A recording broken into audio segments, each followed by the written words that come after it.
नमस्कार. तृतीय वर्ष BA इतिहास 6 युनिट मध्ये मी आपल्या सगळ्यांचं मनापासून स्वागत करतो. तृतीय वर्ष BA इतिहास 6 युनिट साठी आपल्याला पेपर नंबर 7 आहे मराठ्यांचा इतिहास. आणि या पेपरचा कालखंड आहे इसवी सन 1600 ते 1818.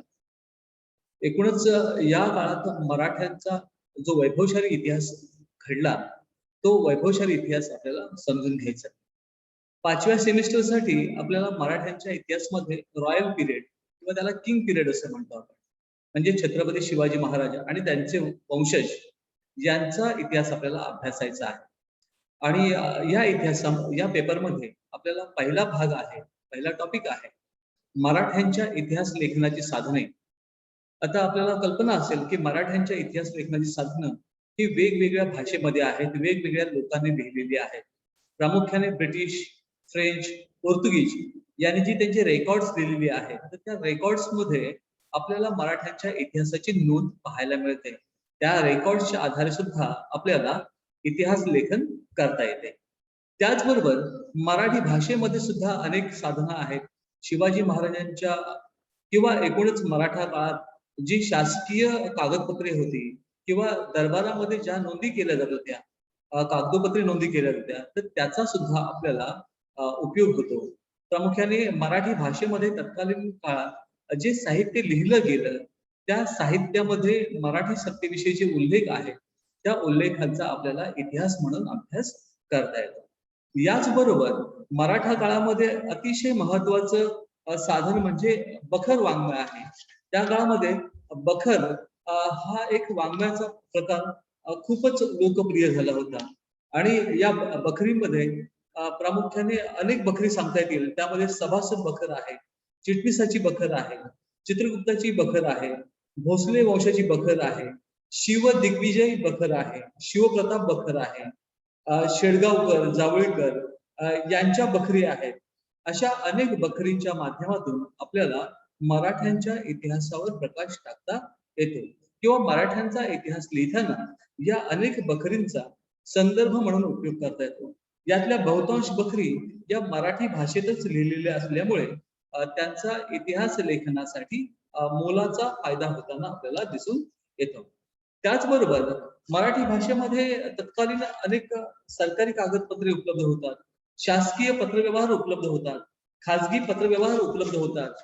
त्याचबरोबर जमा खर्च असेल, मजहर, करिणे, रोजनिशी अशी काही जी मराठी साधना आहेत. शिवाय शकावल्या, कुळकटी, वंशवेली, चरित्रे, आत्मचरित्रे या सर्व गोष्टी आपल्याला मराठी भाषेमध्ये उपलब्ध होतात. आणि ज्या ज्या गोष्टी मराठी भाषेमध्ये या प्रकारच्या उपलब्ध आहेत, त्या गोष्टीमध्ये मराठी सत्तेचा उल्लेख आपल्याला पाहायला मिळतो.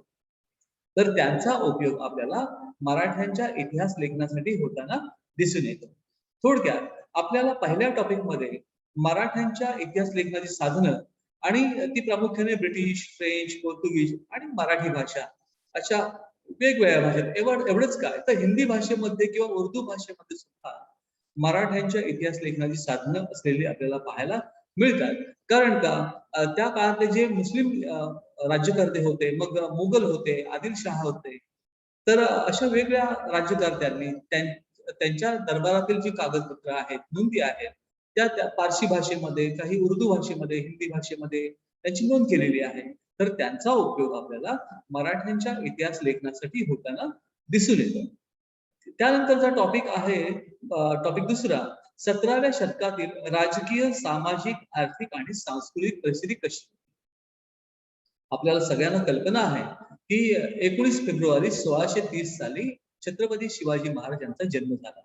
तर त्यांचा जन्म हा 17व्या शतकामध्ये झालेला आहे. आणि या 17व्या शतकामध्ये शिवाजी महाराजांचा जन्म झाला त्या काळामध्ये एकूणच महाराष्ट्रामध्ये कशा प्रकारे राजकीय, सामाजिक, आर्थिक आणि सांस्कृतिक परिस्थिती होती याचा आपल्याला साकल्याने अभ्यास करावा लागेल. कारण या परिस्थितीचा अभ्यास केल्याशिवाय आपल्याला छत्रपती शिवाजी महाराज यांनी जे महान कार्य केलेलं आहे स्वराज्य निर्मितीचं, त्याचं महत्व कळणार नाही. फार कठीण काळामध्ये, अतिशय प्रतिकूल परिस्थितीमध्ये त्यांनी स्वराज्याची निर्मिती केली आहे. आणि स्वराज्यातील सर्व जातीय, सर्व धर्मीय लोकांचं त्यांनी रक्षण केलेलं आपल्याला पाहायला मिळतं. आणि म्हणून आपल्याला 17व्या शतकातील राजकीय, सामाजिक, आर्थिक आणि सांस्कृतिक परिस्थितीचा अभ्यास करावा लागेल. कारण तो अभ्यास केल्याशिवाय आपल्याला छत्रपती शिवाजी महाराज यांच्या कार्याचं महत्व कळणार नाही. कारण त्या काळामध्ये अनेक मराठा अनेक वतनदार होते, सरदार होते, परंतु ते मुघल किंवा आदिलशाह किंवा तत्सम राज्यकर्त्यांच्याकडे ते वेगवेगळ्या उच्च पदावर होते, परंतु त्यांनी स्वराज्य निर्मितीचा संकल्प केला नाही. तो संकल्प फक्त छत्रपती शिवाजी महाराज यांनी केला.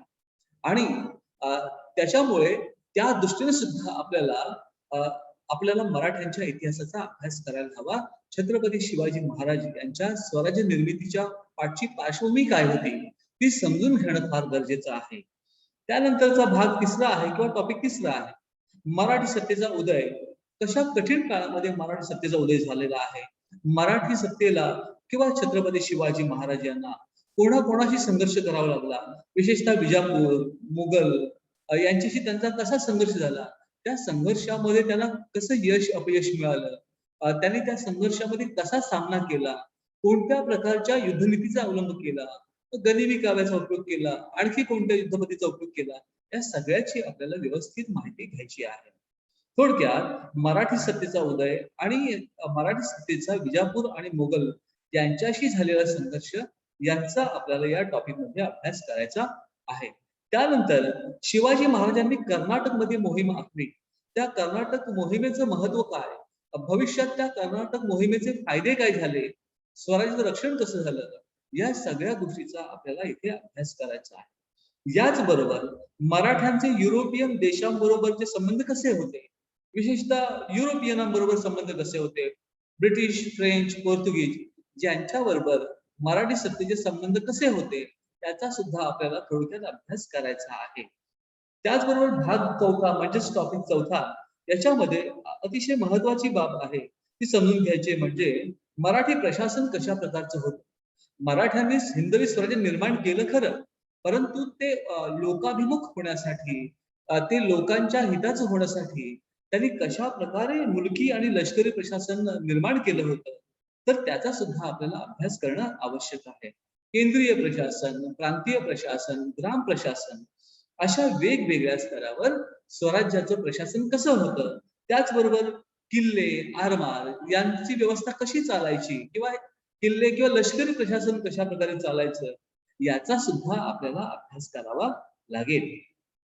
कारण या सगळ्या गोष्टींचा अभ्यास केला तर आपल्याला एकूणच शिवाजी महाराज आणि संभाजी महाराज, राजाराम महाराज, ताराबाई या लोकांनी किंवा या महान पुरुषांनी किंवा या महान व्यक्तींनी जो पराक्रम गाजवला, ज्या प्रतिकूल परिस्थितीमध्ये स्वराज्य निर्माण केलं, स्वराज्य टिकवलं आणि एक वैभवशाली असं राज्य निर्माण केलं, तर त्याचा आपल्याला अर्थ कळायला मदत होईल. त्याचबरोबर आपल्याला सांगता येईल की छत्रपती शिवाजी महाराज यांना राज्याभिषेक करणं का आवश्यक वाटलं, त्या राज्याभिषेकामुळे काय फायदा झाला, त्या राज्याभिषेकाची गरज काय होती, तर याचा आपल्याला अभ्यास करणं गरजेचं आहे. कारण जोपर्यंत तत्कालीन कालखंडामध्ये जर पाहिलं तर जोपर्यंत एखादा प्रशासक राज्याभिषेक करत नाही तोपर्यंत त्याचं राज्य हे अधिकृत मानलं जात नाही. आणि म्हणूनच राज्यांतर्गत आणि परकीय राज्यकर्त्यांशी पत्रव्यवहार करताना राज्याभिषेकाची अत्यंत निकड होती, आवश्यकता होती. आणि म्हणून शिवाजी महाराजांना राज्याभिषेक करणं आवश्यक होतं. मग त्यांच्या राज्याभिषेकाला कोणी विरोध केला का, तो विरोध कसा झाला, तो त्यांनी कसा मोडून काढला, त्यांनी राज्याभिषेक कशा प्रकारे केला, त्याचे पुढे फायदे काय झाले, या सगळ्याचा आपल्याला या टॉपिक मध्ये अभ्यास करायचा आहे. याचबरोबर मराठे आणि मुघल यांच्यात संघर्ष कसा घडून आला, त्याला असं म्हणूया आपण की मराठ्यांचे स्वातंत्र्य युद्ध. थोडक्यात छत्रपती शिवाजी महाराजांच्या मृत्यूनंतर औरंगजेब अधिक आक्रमक झाला, मराठी सत्ता गिळंकृत करण्यासाठी तो दक्षिणेमध्ये येऊन राहिला. आणि अशा काळामध्ये संभाजी महाराज, राजाराम महाराज आणि महाराणी ताराबाई यांनी या मोठ्या किंवा खूप मोठ्या अशा मोगरी आक्रमणाचा कसा प्रतिकार केला, तर ते समजून घेणं खूप गरजेचं आहे. आणि हा लढा रोमांचकारी आहे.